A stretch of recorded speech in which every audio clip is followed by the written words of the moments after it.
Hello नमस्कार साथियों, मैं आपको दोस्त अखिल सिंह एक बार फिर स्वागत करता हूं आपके अपने यूट्यूब चैनल पर। आशा करता हूं कि आप सभी अच्छे होंगे। तो आइए हम स्टार्ट करते हैं आज का वीडियो। इस वीडियो में हम बात करेंगे क्लास 12th के बारे में। क्लास 12th जो कि आज हम बात करेंगे क्लास 12th मैथ का तीसरा चैप्टर व्यू मैट्रिक्स, ठीक है, उसी के बारे में आज हम बात करेंगे।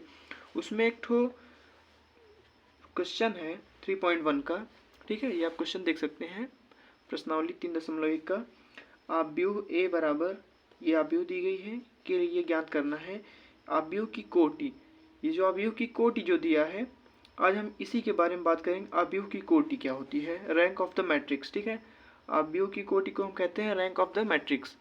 तो मैट्रिक्स हमारी ये है, ठीक है, और इसकी रैंक कैसे निकाली जाती है। तो आज हम इसी पे, आज हमारा video rank of the matrix पे होगा कि हम कोई भी आव्यूह, दी गई आव्यूह का रैंक या फिर कोटि कैसे निकालें, ठीक है। तो किसी भी आव्यूह की रैंक निकालने के लिए 3 विधियां हैं, जिसमें से पहली है सारणिक विधि, ठीक है, जिसको हम कहते हैं डिटर्मिनेंट।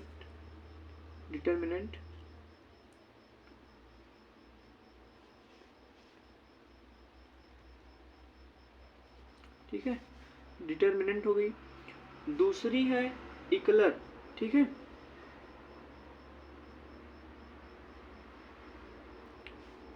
और तीसरी है नॉर्मल।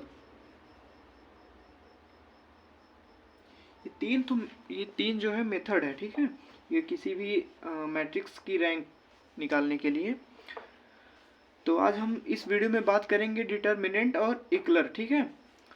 ये डिटर्मिनेंट जो मेथड होगा, ये जैसे कि कोई आव्यूह दी होगी, जैसे कि मान लीजिए ए बराबर दिया गया है 1 2 3 4 5 6 7 8 9, ठीक है, ये आपकी मैट्रिक्स है, ठीक है।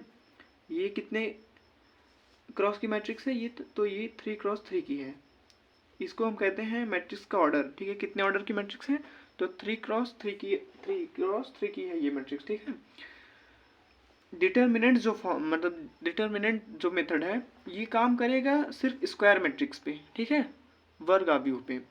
स्क्वायर मैट्रिक्स रहेगी अगर, तभी हम डिटर्मिनेंट फॉर्म से रैंक या फिर कोटि निकाल सकते हैं।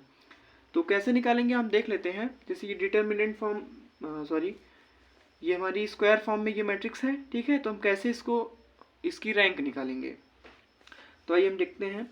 सबसे पहले हम इसका डिटर्मिनेंट निकालेंगे, ठीक है। ये जो मैट्रिक्स ए हमारी दी हुई है, इसका हम डिटर्मिनेंट निकालेंगे। तो डिटर्मिनेंट इसका निकाल लेते हैं। डिटर्मिनेंट निकालना आता होगा, नहीं आता तो आप देख लीजिए, ठीक है। इसका डिटर्मिनेंट कैसे निकलता है, तो इसका डिटर्मिनेंट ऐसे निकलता है। ये जो मैट्रिक्स जो दी हुई है, इसके जो एलिमेंट्स हैं, ठीक है, इस एलिमेंट्स पे साइन कौन सा होता है, तो इसको हम कहते हैं A11, ठीक है। ये हमारा रो है और ये हमारा कॉलम है। तो ये हमारी कौन सा एलिमेंट्स है, इस मैट्रिक्स की कौन सी एलिमेंट्स है, तो ये हमारा है A11, ठीक है, और ये A12, ऐसे ये A13, A21, A11 का मतलब है ये पोजीशन बताती है एलिमेंट्स की, ठीक है।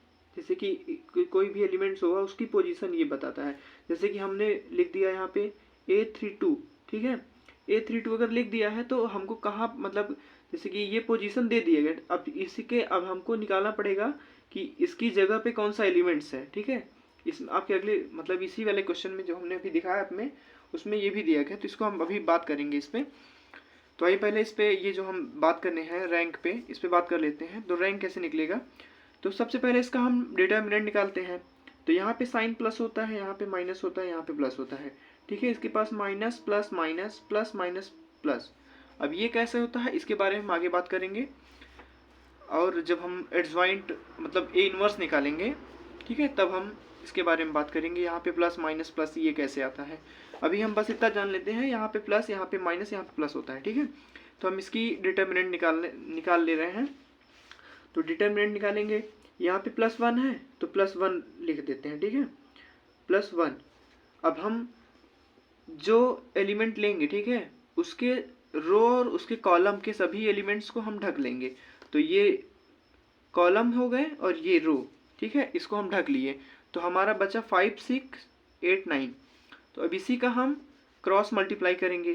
तो 9 का 5 से मल्टीप्लाई करेंगे, 9 5 जा 45, ठीक है।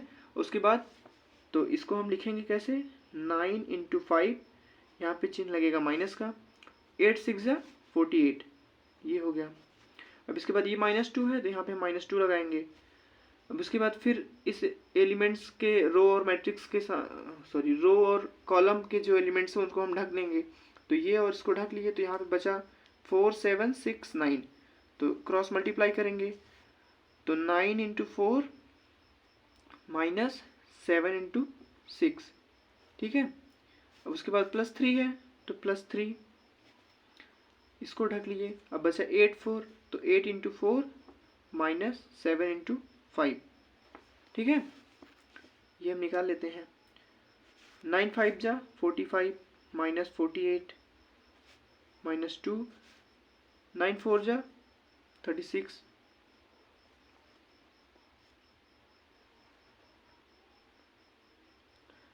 -7 6 जा 42, +3 है, +3, 8 4 जा 32 माइनस 7 5 जा 35, ठीक है। अब हम इसी को सॉल्व कर लेते हैं। 45 में 48 माइनस होगा तो कितना आएगा, तो 1 इंटू -3 -2, 36 माइनस 42, ये कितना आएगा, तो ये आएगा -6, +3 इंटू 32 माइनस 35, तो ये आएगा -3, ठीक है। तो यहाँ प्लस है, यहाँ पे माइनस है, तो प्लस माइनस माइनस होगा, तो 3 1 जा 3, तो -3 हो गया। अब ये माइनस है, ये माइनस है, तो माइनस माइनस प्लस हो जाएगा, और 6 2 जा 12। ये प्लस है, ये माइनस है, तो माइनस हो जाएगा, 3 3 जा 9। माइनस माइनस को हम प्लस कर लेंगे, तो 9 और 3 ऐड करेंगे तो कितना होगा, तो 9 और 3 12 प्लस 12, ये सॉरी माइनस होगा यहाँ पे, तो ये 0 हो गया, ठीक है। तो हमारी जो मैट्रिक्स है इसका जब हम डिटर्मिनेंट निकालें तो ये आ गया 0। अगर ये 0 आ गया, ठीक है। अगर ये 0 ना आया होता, ठीक है, मान लीजिए कि जैसे यहाँ पे ये 0 नहीं आया, अगर नहीं आया होता, 0 के अलावा कुछ भी आया होता, ठीक है, जो मैट्रिक्स रहेगी अगर उसकी डिटर्मिनेंट नॉट इक्वल टू 0 रहेगी, ठीक है।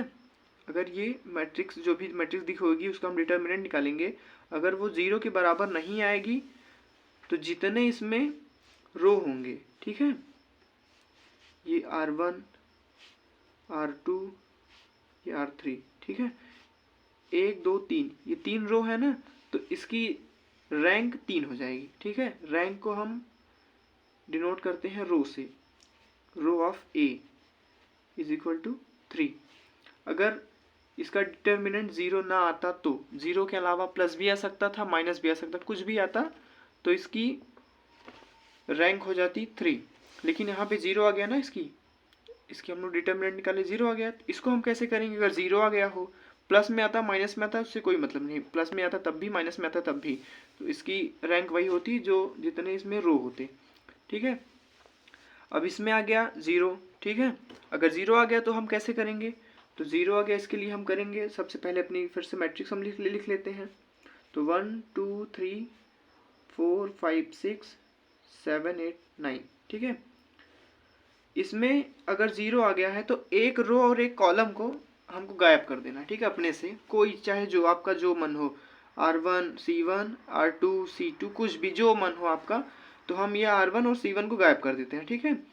तो इसको हटाने पे हमारे पास बचा क्या, 5 6 8 9, ठीक है।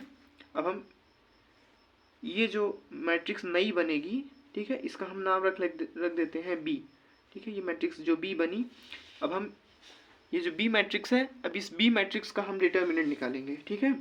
तो B मैट्रिक्स का डिटर्मिनेंट निकालेंगे, तो 9 5 जा 45 माइनस 8 6 जा 48, ये आया -3, ठीक है, -3 आया। तो इसका मतलब ये 0 नहीं आया ना, तो इसमें कितने रो हैं, R1 ये R2, ये 2 रो है इसमें, तो इसलिए इसकी रैंक कितनी हो गई, 2। इसका मतलब ये जो हमारी A मैट्रिक्स दी हुई है इस ए मैट्रिक्स की रैंक कितनी होगी, rank of A is equal to 2। ठीक है, इसको हम पूरा सॉल्व करें, इसका डिटर्मिनेंट 0 आ गया, तो 0, और हम आगे कैसे सॉल्व करेंगे, तो जो एक रो और एक कॉलम को हटा देंगे, उसके बाद जो मैट्रिक्स बनेगी उसको सॉल्व करेंगे। अगर वो भी 0 आ जाती है तो फिर हम एक रो और एक कॉलम को हटा देंगे। ठीक है, अगर वो 0 नहीं आती है तो जितने बचेंगे रो वही इसकी रैंक होगी। ठीक है, तो ये जो मैट्रिक्स है इसकी रैंक कितनी हो गई, 2। ठीक है, अब हम इक्लर फॉर्म जो है वो हम अगले वाले वीडियो पे डिस्कस करेंगे। अगर वीडियो अच्छी लगी हो तो वीडियो को लाइक करें, अपने दोस्तों के साथ शेयर करें, चैनल पर नए हैं तो चैनल को सब्सक्राइब कर लें। Thanks for watching.